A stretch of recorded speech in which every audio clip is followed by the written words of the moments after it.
de número 20. E eu quero ler os 5 primeiros versículos deste capítulo. É onde nós vamos basear aquilo que o Senhor tem para falar conosco esta noite. 2 Reis, capítulo de número 20, versículo 1 até o versículo de número 5.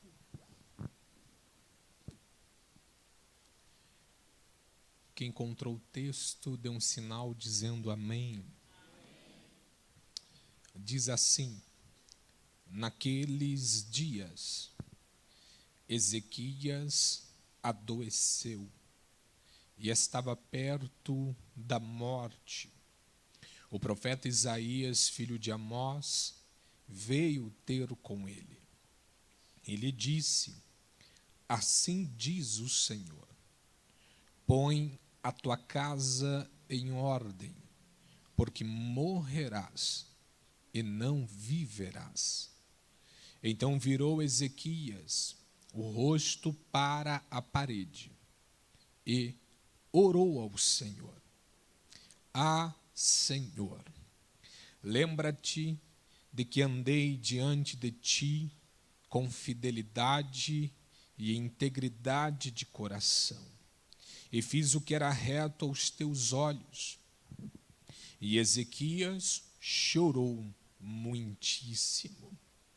Não havendo Isaías ainda saído do meio do pátio, veio a ele a palavra do Senhor: volta e dize a Ezequias, príncipe do meu povo, assim diz o Senhor, Deus de teu pai Davi: ouvi a tua oração e vi as tuas lágrimas.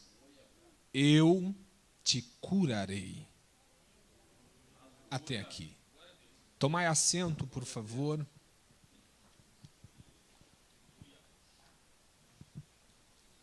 Sou grato a Deus pela oportunidade de cooperar com esta amada igreja. Estou muito feliz com o Senhor de poder estar aqui juntamente com a minha esposa, que acabou de louvar ao Senhor. Nós somos gratos a Deus pela recepção que esta igreja tem para conosco. E sou grato a Deus por rever amigos, começando a tribuna, pastor José Terbutino, pastor que me pastoreou por um tempo da minha vida. Sou muito grato a Deus. Obrigado, pastor. O pastor Giz manda aquele abraço bem apertado para o senhor, para a sua família, a Keila que está ali, a irmã Maria estava aqui agora há pouco. Ah, está lá. Eita, Deus abençoe. E aos amigos, Denilson, bom de ver, e alguns outros que eu vou citando aí no meio da mensagem. Quem está fazendo a campanha aqui, dê um sinal com a sua mão. Forte, hein? Muito forte. Lá no Veracruz, no ano passado, em 2024, no meio da campanha, teve uma pessoa que fez a campanha e ela esteve agora, em 2025, na campanha para testemunhar que Deus curou ela. Era um homem, Deus curou aquela pessoa da leucemia. Então Deus faz milagres. Deus faz. Nós estamos no 8º dia, pastor? 7º dia desta campanha. E o texto que me veio à mente e subiu ao meu coração é o texto que fala sobre o rei Ezequias, que estava enfermo. O próprio texto diz que ele estava em cama, quando ele recebe a mensagem do profeta Isaías, e é uma mensagem curta, reta e objetiva. É uma mensagem para ele se preparar, porque a morte era iminente. E você viu pela leitura do texto que Ezequias vai clamar a Deus de uma forma muito intensa, chorando muito, numa oração que segundo o capítulo 20, versículo 3, foi curta, muito curta.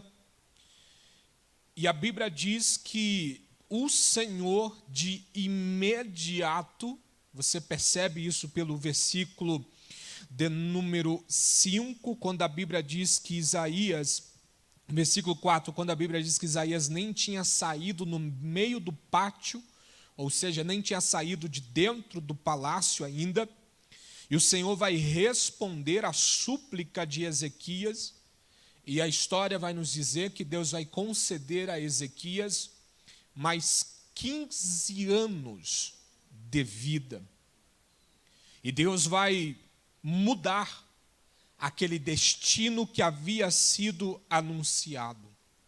E tudo isso é fruto de uma oração sincera, que por meio desta oração sincera, o rei Ezequias conseguiu modificar acontecimentos que já estavam previstos e que estavam determinados. Coisas que eram irrevogáveis, por meio da oração, o Senhor revogou aquilo que era irrevogável. A oração é esse canal de comunicação, é um canal direto, em que nós podemos adentrar a presença do Criador, e por meio da oração, nós podemos interferir nos desígnios e nos propósitos que foram preditos por Ele. Por meio da oração, nós podemos alterar situações e interferir em fatos da nossa vida e da nossa existência. Falar isso em pleno século XXI, na era da modernidade, é até meio estranho, porque os nossos pais no passado viam situações como essas.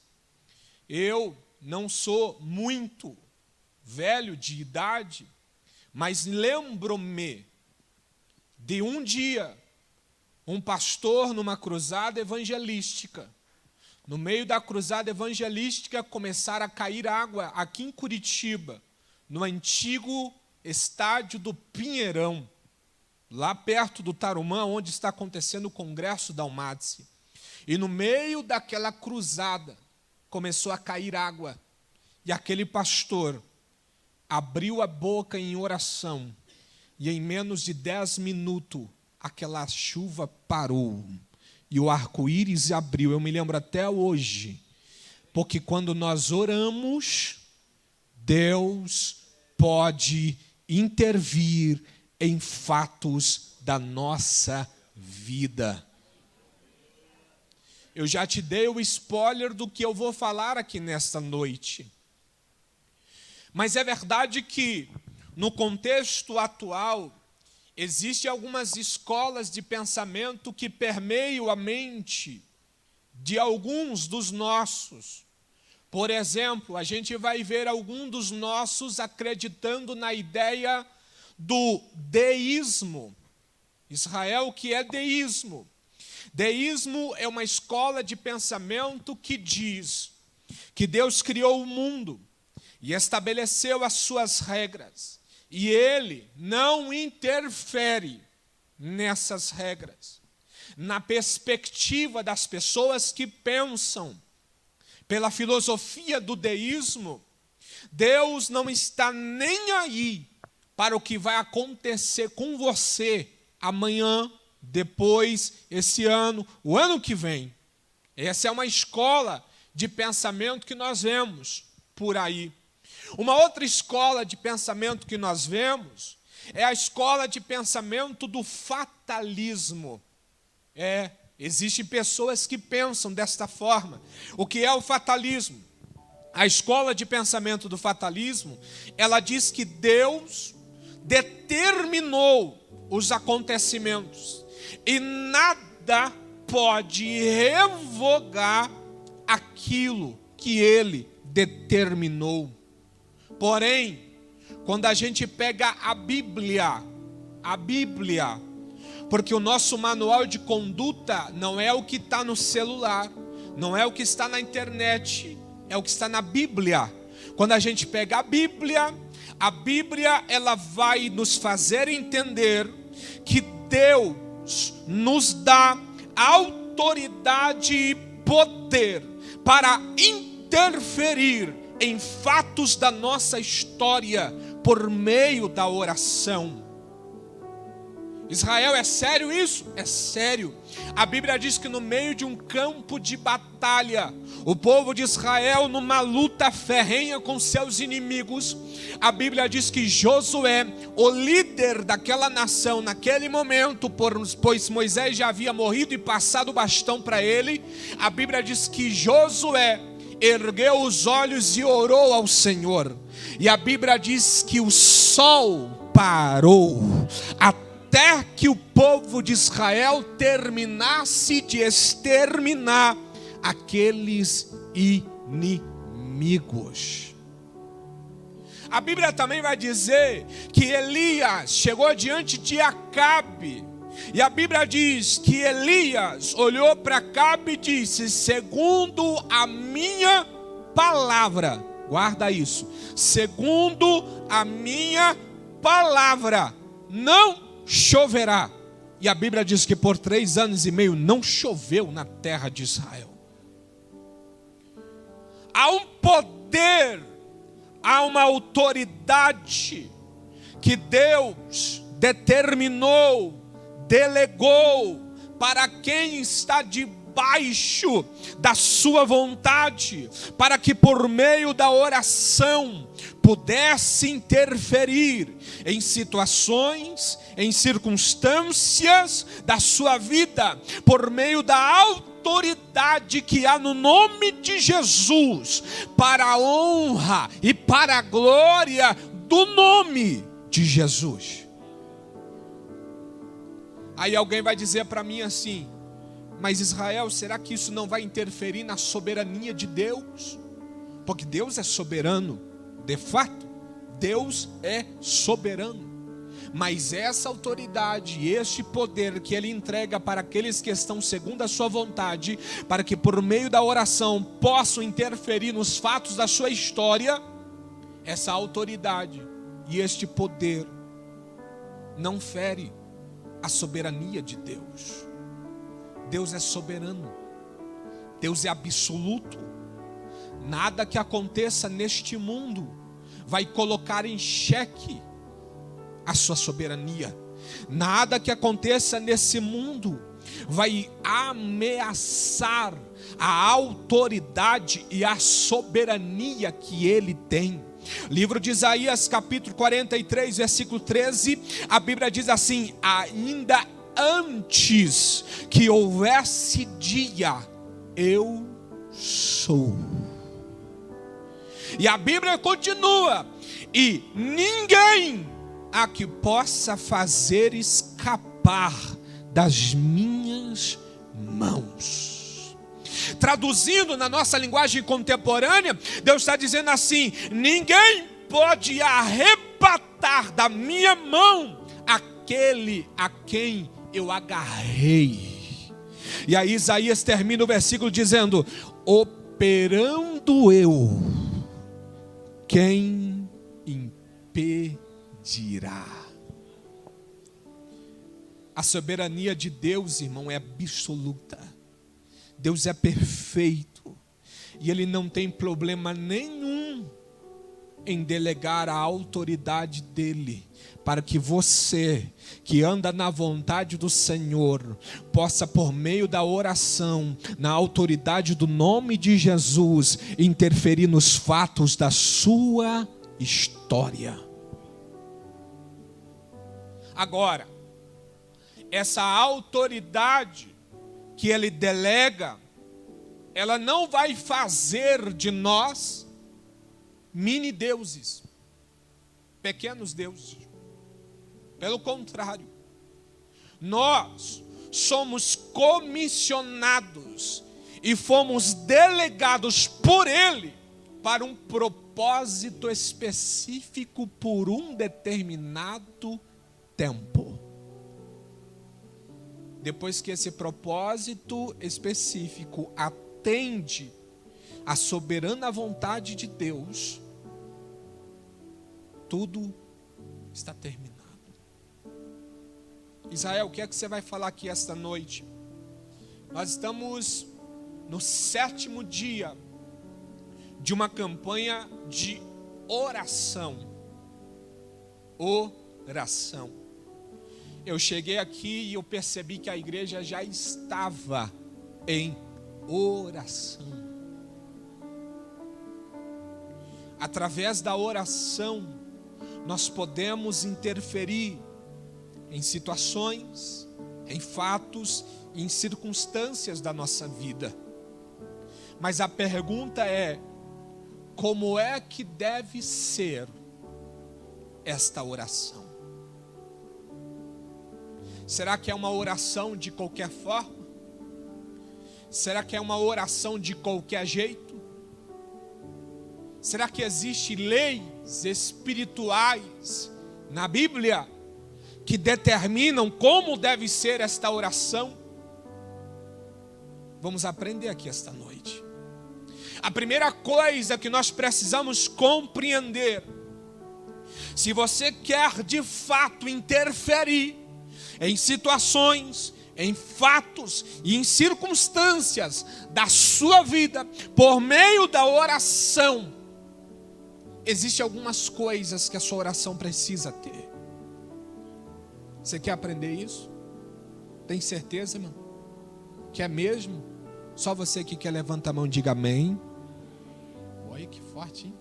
Até o Zé Pereira ali, hein? Irmã Esther, vocês são top, hein?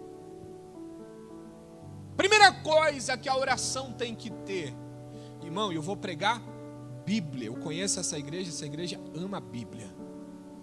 Primeira coisa que a oração tem que ter: a oração que vai interferir nos fatos da sua vida, nas circunstâncias da sua vida, é a oração fundamentada na palavra.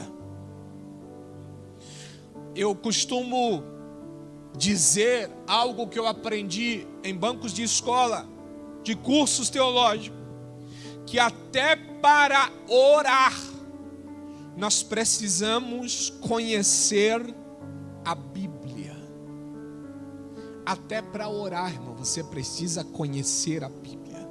Evangelho de João, capítulo de número 15, versículo de número 7, a Bíblia diz assim: se vós estiverdes em mim e as minhas palavras estiverdes em vós, pedireis tudo o que quiserdes e vos será feito. A condição para que você receba de Deus aquilo que você está pedindo é a palavra de Deus estar em vós. Esta é a condição. Aí você mergulha um pouco mais na Bíblia, você vai perceber que as orações que temos registros na Bíblia, por exemplo, a oração de Esdras, a oração de Neemias, a oração de Samuel, a oração de Pedro, você vai perceber que todas estas orações, elas têm embasamento, são guiadas pelas sagradas escrituras. Todas elas foram baseadas e embasadas pela escritura. Falando de oração, você vai para o livro de Isaías, capítulo de número 43, versículo 26, a Bíblia diz assim, o profeta Isaías dizendo: faze-me lembrar. Deus está olhando para Isaías e dizendo: faze-me lembrar. Ô irmão, por que é que Deus precisa fazer com que eu o lembre? Ele não conhece tudo? Ele não sabe de tudo. Mas o texto está dizendo: faze-me lembrar. Será que Deus esqueceu? Não, Deus não esqueceu. Mas olha o que o texto diz: faze-me lembrar, e entraremos junto em juízo. É Deus dizendo como é que deve ser a sua oração. Você vai entrar em juízo. E aí o texto continua, irmão, não pode colocar na tela, mas não tem problema não. O texto continua: conte a mim as tuas razões, para que possas justificar. O que Isaías está dizendo? Que a nossa oração é como se fosse uma audiência com aquele que pode todas as coisas. Você já imaginou, irmão, você entrar na sala do Todo-Poderoso? Aquele que pode, numa questão de segundos, mudar completamente o quadro da sua vida. Aquele que pode mudar as situações que estão irrevogáveis na sua vida. Você já imaginou se você tivesse essa oportunidade? Alguém olhasse para você e falasse: ó, você vai entrar nessa sala e aquela pessoa que está ali, ela pode mudar completamente a sua vida. Como é que seria a sua fala? Como é que seriam os seus argumentos? Como é que seria as suas justificativas? É isso que Isaías está dizendo. Sabe o que Isaías está dizendo no bom sentido da palavra? Nós estamos falando que a oração que vai interferir nas circunstâncias, nos fatos da sua vida, é uma oração pautada pela palavra. A partir de hoje, quando você for orar, pegue a palavra, e você vai entrar em presença do Senhor na oração com a palavra. Se o teu marido não é crente, você vai entrar na oração e vai dizer: Senhor, salva o meu marido, salva o meu filho, salva a minha esposa, salva o meu filho, salva a minha nora, salva a minha família. Sabe por quê, Senhor? Porque está escrito na tua palavra que aquele que crê no Senhor terá a sua vida e a sua família salva. Ore com a palavra.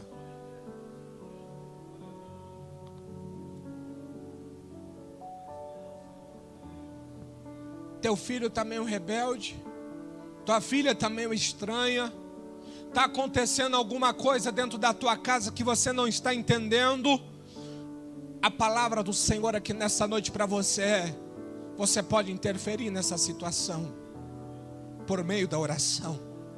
Mas a oração que vai interferir nessa situação é a oração que é fundamentada pela palavra. Você vai entrar na oração e vai dizer: Senhor, liberta meu filho.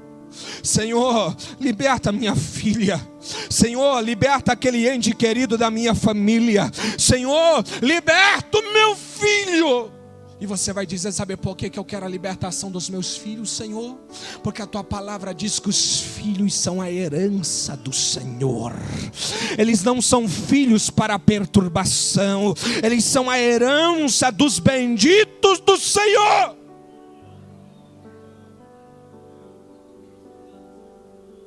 A oração que vai interferir nos fatos da sua história, e a oração que é fundamentada pela palavra. Salmo de número 119, versículo 49. O texto vai dizer para nós: lembra-te da palavra que foi dada ao teu servo, na qual fizestes o teu servo esperar. Traduzindo, Davi está olhando, o salmista está olhando e está dizendo: Senhor, cumpre em mim aquilo que tu falastes por meio da tua palavra. Senhor, cumpre em mim aquilo que tu prometeste por meio da tua palavra, porque eu não arredei o pé aqui enquanto a tua promessa não foi cumprida na minha vida. Quando você argumenta com a palavra, o céu se levanta para você. Deixa eu liberar uma palavra para alguém aqui dentro desta igreja. Você tem promessas de Deus na sua família. Você lembra das promessas que Deus fez para alguém da sua família. A partir de hoje você vai dobrar o joelho e vai dizer: Senhor, lembra da promessa que tu fizestes. Eu ainda estou aqui orando, eu ainda estou aqui clamando, eu ainda estou aqui buscando. Então cumpre a tua promessa.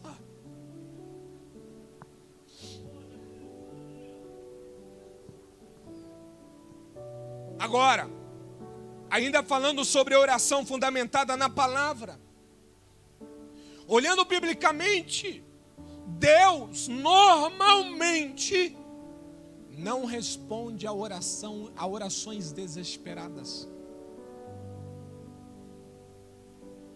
A Bíblia dá um exemplo para nós. Jó, no meio daquele desespero todo que aconteceu com ele, a Bíblia diz que Jó vai orar. E a oração de Jó é: quem dera, Senhor, caísse as estrelas dos céus. Você já imaginou se essa oração é respondida? Viraria uma catástrofe. Só que Deus nem sempre olha isso. Aí você vai dizer para mim agora: tá, mas e quando acontecer aquela situação desesperada na minha vida? O caldo entornou lá em casa, e eu aprendi desde criança que quando o caldo entorna, eu entro para dentro do quarto e eu vou orar. E aí? É por isso que Deus deixou escrito no livro de Romanos que nos momentos de desespero da nossa vida, você vai até orar, mas quem vai tirar as palavras do seu coração vai ser o Espírito Santo.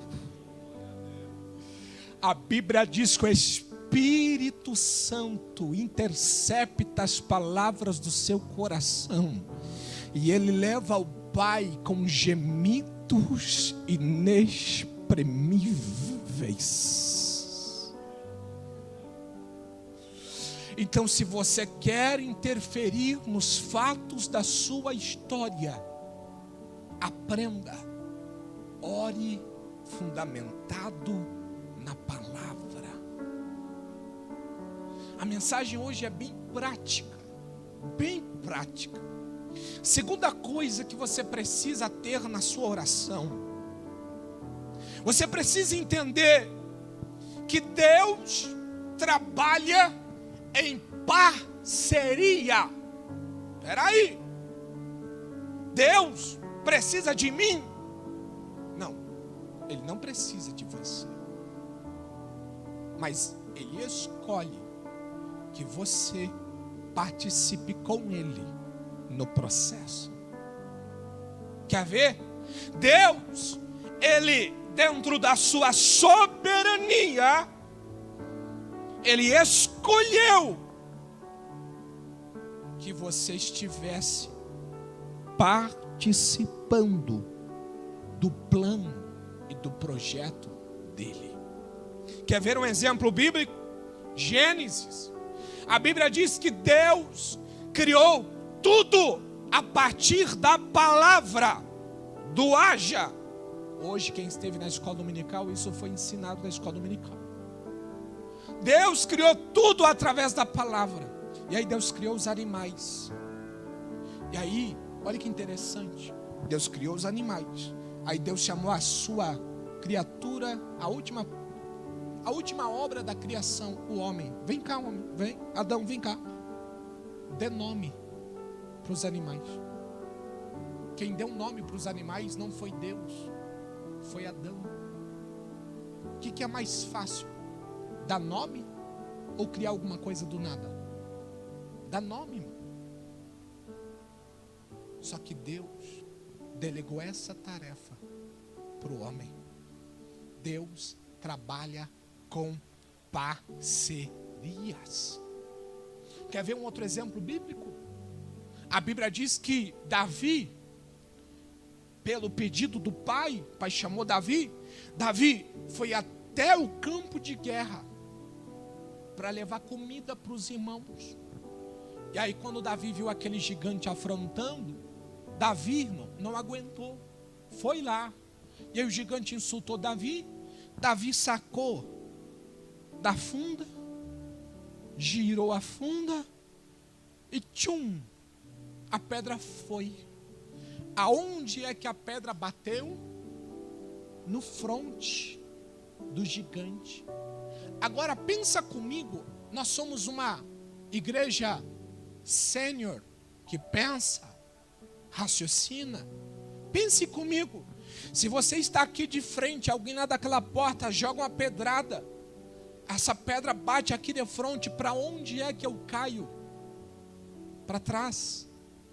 Mas a Bíblia diz que o gigante caiu para frente. Sabe o que é Deus dizendo aqui? Quem jogou a pedra foi Davi. Quem derrubou o gigante foi Deus. Foi Deus que deu um pequeno tapinha e cai gigante. Deus, Ele conta com você para o processo da sua vitória. Quer ver um outro exemplo bíblico? A Bíblia diz que o povo de Israel estava saindo do Egito para ir para a terra prometida. Deus trabalha com parcerias. O povo parou de frente ao Mar Vermelho. O exército de Faraó vindo atrás. E o povo começou a gritar para Moisés: Moisés, nós vamos morrer aqui, Moisés. Aí Moisés foi falar com o dono da obra. Aí o dono da obra olhou para Moisés e disse: Moisés, que está me chamando? Fala aí com as águas. Toca aí. Pega o teu cajado, toca nas águas e as águas vão abrir. E aí a Bíblia diz que Moisés pegou o cajado. Não é a Bíblia, pegou o cajado. E ele vai tocar nas águas. A pergunta que eu te faço é: da onde é que as águas começaram a abrir? Ele tocou aqui com o cajado. Mas a Bíblia diz que as águas vieram abrindo de lá para cá. Sabe o que Deus está dizendo? Você é quem tocou nas águas, mas quem abriu as águas fui eu. Deus trabalha com parceria. Você quer que Deus seja parceiro do teu negócio, irmão? Você quer que Deus seja parceiro das suas situações? Chama Ele para o processo. Chama Ele para a situação que você está vivendo dentro da sua casa. Chama Ele para a situação que você está vivendo dentro da tua empresa. Chama Ele para a situação que você está vivendo com o seu filho. Chama Ele. Ei, eu preciso entregar isso, não está no esboço, mas tem alguém aqui batendo cabeça sozinho porque não quer pedir ajuda de Deus. Ei, chama Deus para o processo. Entra em oração agora e diz: Senhor, move os céus aqui, porque esse negócio não é meu, esse negócio é seu. E você vai ver o que Deus vai fazer na sua história, na sua vida, na sua família, na sua casa.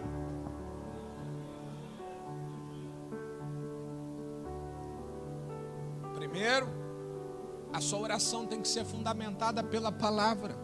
Segundo, você tem que entender que Deus te envolve no processo. Terceiro. Isso aqui eu tenho que falar porque está na Bíblia. Deus não vai te livrar dos problemas. Sério, Israel? É. Sério. Se você achou que vinha aqui hoje e ouvir aquela palavra, Deus não vai te livrar dos problemas.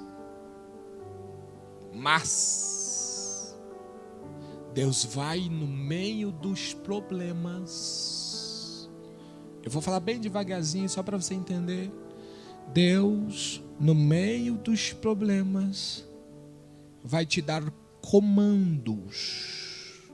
E por meio dos comandos, Ele vai direcionar você para as coisas que Ele quer fazer na sua vida. Aproveitando que você está aí nesse espírito de concentração, olha para o irmão do teu lado, isso, olha para ele e diga: Deus vai te dar comando.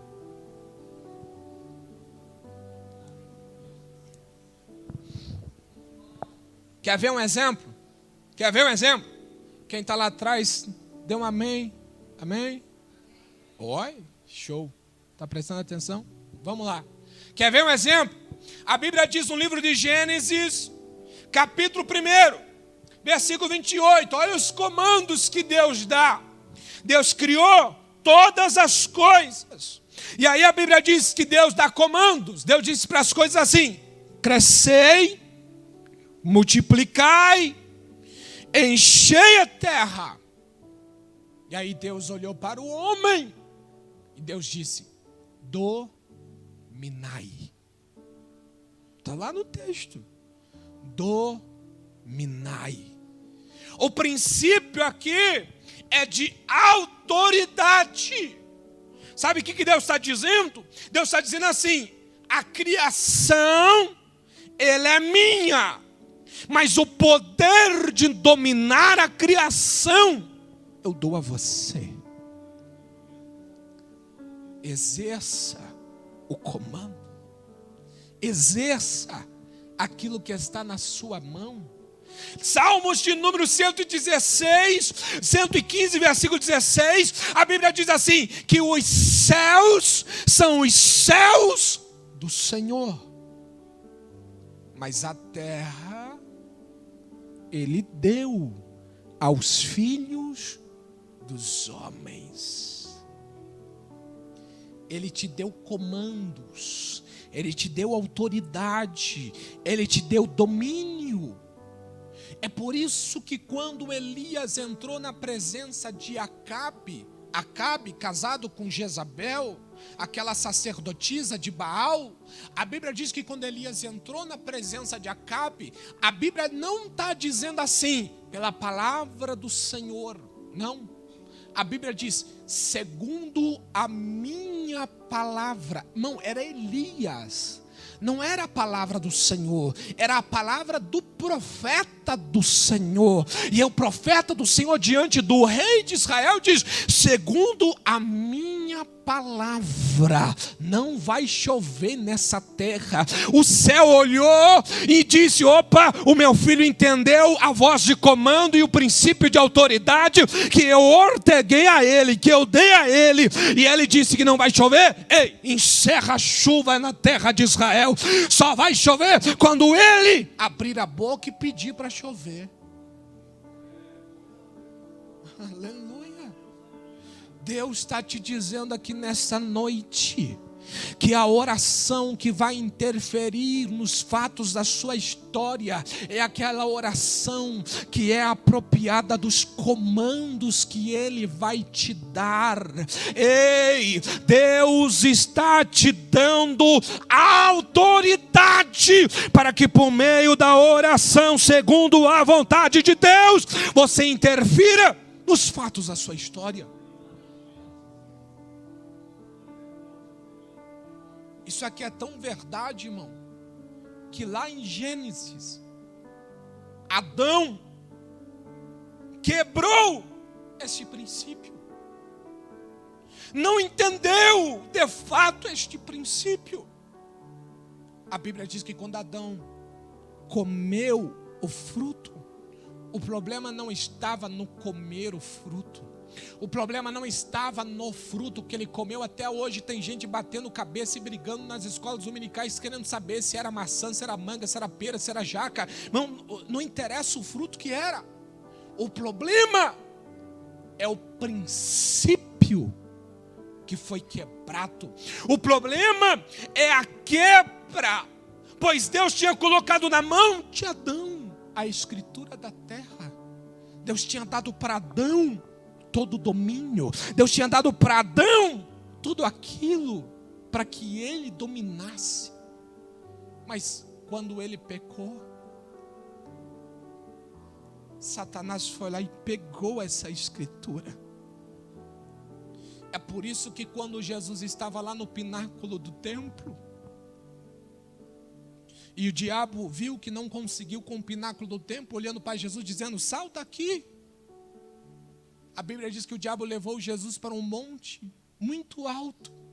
E a Bíblia diz que Jesus, junto com o diabo abriu e mostrou as glórias do mundo, e mostrou todo o mundo, e mostrou todas as coisas belas, e toda a grandeza do mundo, e olhou para Jesus e disse: tudo isto te darei. E olha que interessante, o versículo vai dizer para nós: tudo isso te darei, porque a mim me foi entregue. Quem é que entregou para ele, irmão? Você acha que foi Deus? Não foi. Foi entregue para ele. E quando o diabo fala isso para Jesus, você não vai ver Jesus contestando o diabo. É por isso que a Bíblia vai dizer para nós que Jesus olha para o diabo e diz que ele é o príncipe deste mundo. Ele manda e desmanda aqui. Mas para que a promessa do Pai fosse cumprida, ele foi lá na Gólgota, abriu seus braços, entregou a sua vida por mim e por você. E quando ele está no Gólgota, com as suas costas feridas, com o seu peito ultrapassado com uma lança, com os 2 salteadores do lado, a Bíblia diz que ele puxa o fôlego e ele diz: está consumado. Esse está consumado não é só acabei por aqui, não.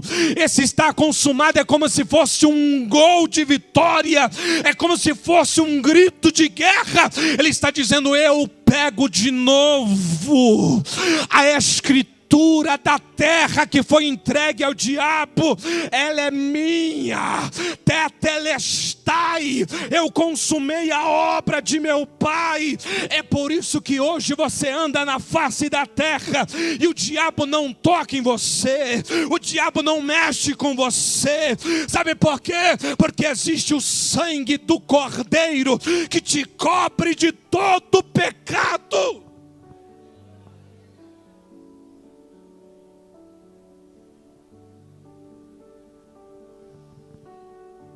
Por isso que nessa noite, o terceiro ponto da oração que interfere nos fatos da história é a oração que se apropria desta autoridade. Deus te deu autoridade. Deus te deu voz de comando dentro da sua casa, irmã. Deus te deu voz de comando dentro da sua casa, irmão. Assuma a autoridade que Deus te deu lá dentro. Não deixe o diabo fazer da sua casa o que ele bem entender. Eu fosse você, eu redobrava a sua atenção, porque o Espírito Santo de Deus começa a circular dentro desta casa. Ele está falando com alguém aqui.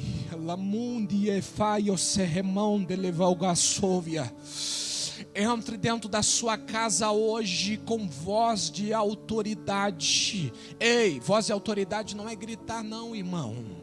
Você não precisa ter grito mais alto, voz mais alta para exercer autoridade. Para de bater boca com teu filho, para de bater boca com a tua filha, para de bater boca com o teu esposo, com a tua esposa. Para com isso. A autoridade não se exerce no grito. Você vai ganhar a autoridade no silêncio. No silêncio. Ah, mas a minha filha não me ouve, meu filho não me ouve, a minha mulher não me ouve. Ei, é no silêncio. Você vai entrar dentro da sua casa, daquele quarto, e no silêncio você vai repreender. Satanás, saia daqui. Diabo, saia daqui. Inimigo, saia daqui. Porque agora quem reina aqui é o Senhor dos senhores, o Rei dos reis, o Todo-Poderoso. Bata em retirada. Vença pelo poder da oração. Exerça a autoridade pelo poder da oração. Ah, mas a minha esposa, o meu esposo não me ouve, ele não me entende. Ei, irmão, vai no silêncio. Vai dar aquele abraço, fecha os olhos, já começa a orar. Você é a autoridade dentro daquela casa. Começa a orar. Esses dias atrás, ano passado, nós recebemos um convite, eu e minha esposa, para ministrarmos num congresso em Ponta Grossa. E o congresso eu pregaria no domingo de manhã e no domingo à noite. E eu falei para ela, vamos no domingo de manhã. A gente tinha a opção de ir um sábado, posar lá e já estando na cidade, ir ministrar de manhã. Mas eu falei, vamos no domingo de manhã. E aquela na madrugada, irmãos, foi uma luta. Eu deitei, ela dormiu, mas eu não consegui dormir. Virava de um lado, virava do outro. Levantei, sentei no sofá. E aquela opressão, aquele peso. Eram umas 2:30, 3 da manhã. Eu estava ouvindo um fundo musical e ali, falando com Deus, de repente eu comecei a ver vultos dentro da minha casa. Eu falei, não, aqui não. Eu me levantei, eu fui para o quarto onde a gente tem um closet. E em silêncio, respeitando ela que estava dormindo em silêncio, eu fui repreendendo. Aqui não, Satanás, aqui não. A tua palavra diz que aonde nós colocarmos a planta dos nossos pés, o Senhor tem dado para nós por herança. Aqui é meu, Satanás, não, aqui não. E eu fui interpelando com a palavra, interpelando com a palavra, interpelando com a palavra. Foi mais ou menos uns 30, 40 minutos de uma tensão, de uma opressão no ar. E eu ouvia a palavra, desejava a palavra, pegava a palavra e aumentava o volume do som no meu fone de ouvido. E fui orando, orando, orando. De repente acalmou o negócio. Entrou aquela paz. Eu consegui deitar, dormi bem pouco naquela madrugada, mas quando eu cheguei na igreja para ministrar, irmãos, o céu rasgou dentro daquela igreja. Houve um derramamento do Espírito Santo de uma forma tão poderosa, vidas foram alcançadas. Eu não sei por que eu estou contando isso aqui, mas tem alguém aqui dentro desta casa que precisa ouvir isso. Hoje, a partir de hoje, você vai pegar esta palavra e você vai se apropriar dela. Você vai entrar dentro da sua casa, seja dentro do quarto daquele filho desobediente, seja dentro do quarto da sua esposa, do seu esposo, aonde você estiver, você vai entrar e com a palavra e em silêncio, você vai guerrear as guerras do eterno. E fique tranquilo, você não vai entrar nessa batalha sozinho. O Senhor dos exércitos entra com você nesta batalha e você vai ver que o Senhor dará vitória para você.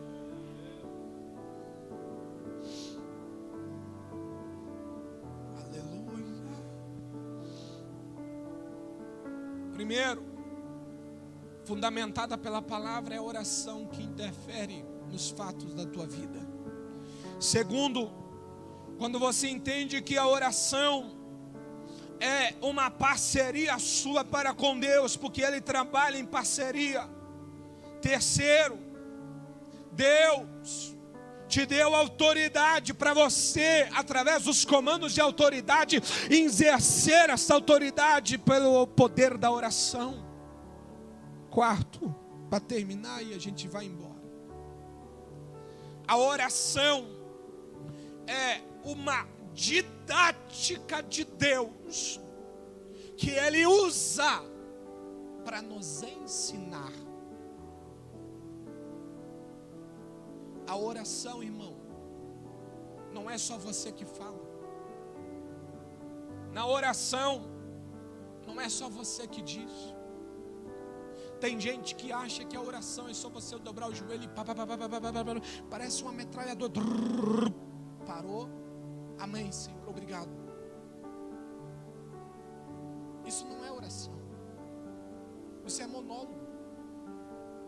Você já experimentou fazer isso com alguém? Chama alguém para tomar um café. Coloca aquela pessoa sentada junto com você no café e dispara. Oi, obrigado, tchau, fui embora. Você vai perder a amizade, irmão. A oração, você ora, dá aquela parada e espera, porque pode ser que o Pai queira falar com você. Eu ouvi um testemunho de um pastor que estava num hotel em Brasília, ia pregar naquela noite no hotel, ele estava orando. E ele orou. E quando ele terminou de orar, ele disse: Senhor, agradeço, em nome de Jesus, amém. Quando ele levantou, ele sentiu a voz do Espírito Santo dizendo: ô seu mal educado, você só falou e não deixou eu falar. Ele dobrou o joelho de novo. E quando ele dobrou o joelho de novo, o Senhor desceu e falou com ele. Deus quer falar com você. Deus quer falar contigo. Deus fala, irmão. Experimenta orar a Deus e começa a expor a Deus as situações. Usa a palavra e experimenta ver o que é que Deus vai falar com você. Deus vai te dar comandos. Tem gente que acha que Deus só fala quando vem um profeta. Você já percebeu isso? Se o pastor Terbutino tivesse anunciado um profeta que profetiza para Deus e todo mundo aqui, a igreja estava lotada, faltava gente aqui, porque as pessoas querem ouvir Deus. Mas Deus também fala no silêncio. Dentro do carro, quando você está dirigindo, você está falando com Deus. Quando a Bíblia diz lá no livro de Mateus, no capítulo 6, no versículo 6, entra no teu quarto, fecha a tua porta e ora ao teu Pai em secreto. Então quer dizer que Deus só vai falar comigo dentro do quarto? Ei, quarto aqui é uma expressão. O quarto pode ser o teu carro. Em vez de você esbravejar contra o motorista que está cortando você, você vai orar. Você vai clamar. Você vai expor a ele as situações. Eu tive um exemplo esse mês, foi janeiro, esse mês mesmo. Teve a campanha dos 12 dias lá no Veracruz. E o pastor chamou todos os pregadores. E estava todos os pregadores. E eu, dentro do carro, sou um pregador. Vocês me conhecem de muitos anos que eu venho aqui, desde o tempo do pastor Vanderlei. E aí eu fui para dentro do carro, deixei minha esposa, estou indo para o trabalho orando. Senhor, abençoa aquela campanha. Que o Senhor venha abençoar os pregadores. São tudo amigos, tudo pessoas que eu conheço. Senhor, abençoa fulano. E fui citando nome. Daí eu olhei e falei bem assim: Senhor, eu vou falar algo, vou me atrever a falar algo, Senhor. Que Deus pudesse colocar no coração do pastor um culto de ações de graça e ele me convidar para pregar. Falei, irmão, falei mesmo. Naquela tarde, o pastor mandou uma mensagem para mim: Oi Israel, você está bem? Estou bem. Você pode pregar amanhã? O fulano de tal não vai poder vir. Vai ter uma operação, ele vai ter que participar lá na empresa dele, ele não vai poder vir. E o teu nome me veio aqui agora no coração. Ô irmão, Deus conhece. É uma didática. Deus está olhando para você e está dizendo: fala comigo. Tenha intimidade comigo. Se você fosse na religião judaica, você ia entender que a oração não é pedir. Você não pede na oração judaica. Judeu não pede. A oração que ele aprendeu com os rabinos nunca foi pedir. Porque a oração para o judeu é um ato de relacionamento com Deus. Ô irmão, quando você vive relacionamento com Deus, você não precisa pedir, porque a tua constância no relacionamento com Deus vai denunciar para Ele o que é que está acontecendo com você.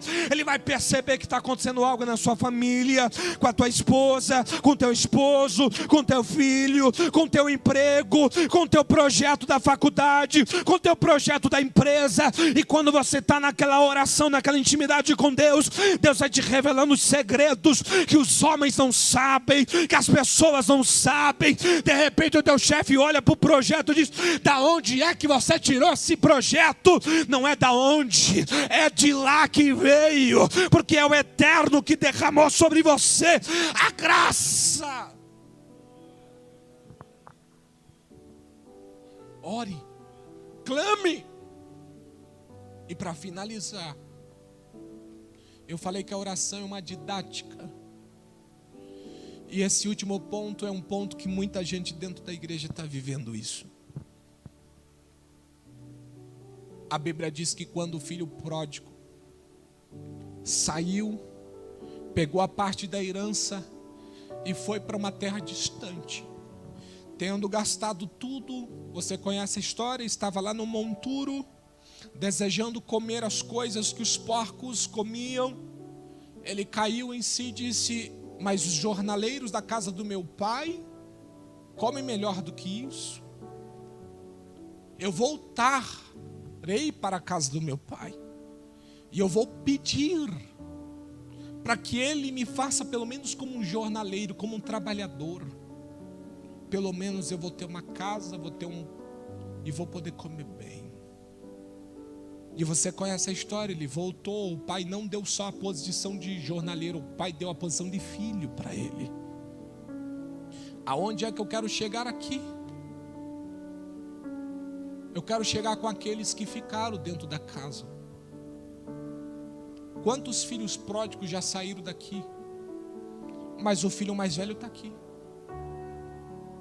E quando o filho pródigo voltou, o filho mais velho deu uma catucada no pai e disse: bonito, né? Eu te sirvo há tantos anos e você nunca me deu um cabrito para me celebrar com os meus amigos. A Bíblia, você tem que prestar atenção em cada detalhe da Bíblia. Quando o filho mais velho olhou para o pai e disse assim: eu te sirvo há quantos anos e você não me destes nenhum cabrito para celebrar com os meus amigos? Você entende como é que estava esse filho dentro da casa do pai. Ele não se sentia filho, ele se sentia servo. Ele não tinha se apropriado da qualidade de filho. Hoje eu sou casado, mas quando eu chego na casa dos meus pais, eu não preciso pedir permissão para eles. Ô pai, posso abrir a geladeira? Irmão, eu pego e abro. Teu filho que é casado, tua filha, quando chega em casa, pede permissão para abrir a tua geladeira? Não pede. Por que ele tem que pedir permissão para pegar um cabrito? Quantos de nós estamos aqui hoje, em vez de se apropriar da posição de filho do Eterno, do Pai Todo-Poderoso, você está se sentindo servo? Deus está dizendo para você: você nunca foi servo, você foi meu filho. Foi por você que eu morri na cruz do Calvário. Foi por você que eu entreguei a minha vida. Por que você está se sentindo servo? Por que você não exerce a verdadeira função que eu tenho para você? Para de se sentir menosprezado. Para de se sentir menor.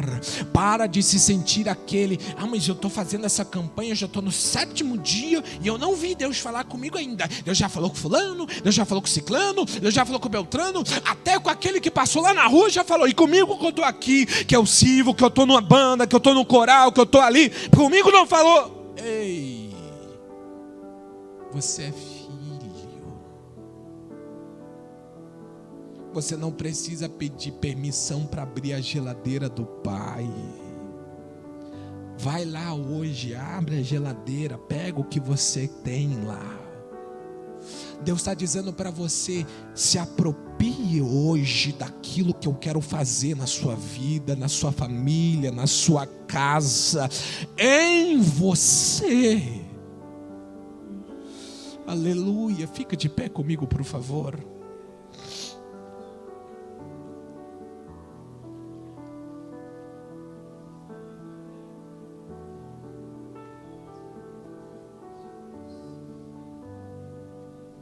Eu quero que você que ouviu a palavra aqui nesta noite,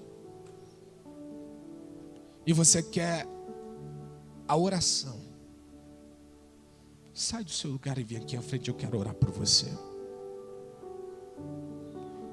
Só você que ouviu a palavra e disse: Senhor, o Senhor falou comigo.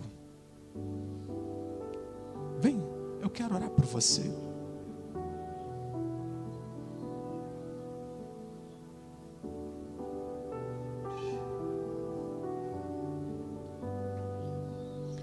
Enquanto você vem,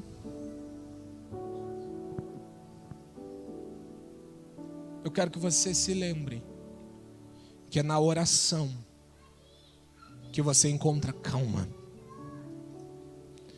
É na oração que você encontra paz. É a oração que vai fazer bem a tua alma. É a oração, irmão. Você que está aí na nave da igreja e você diz assim: eu não tenho forças de orar, eu não tenho forças de clamar. Eu quero que você venha aqui, o Senhor vai renovar você. Ele vai te dar forças, Ele vai te dar graça. É por meio dessa oração que Ele vai curar essa enfermidade que ninguém sabe que você tem. Essa palavra é para alguém aqui hoje. Entenda que é na oração que você vai encontrar a calma.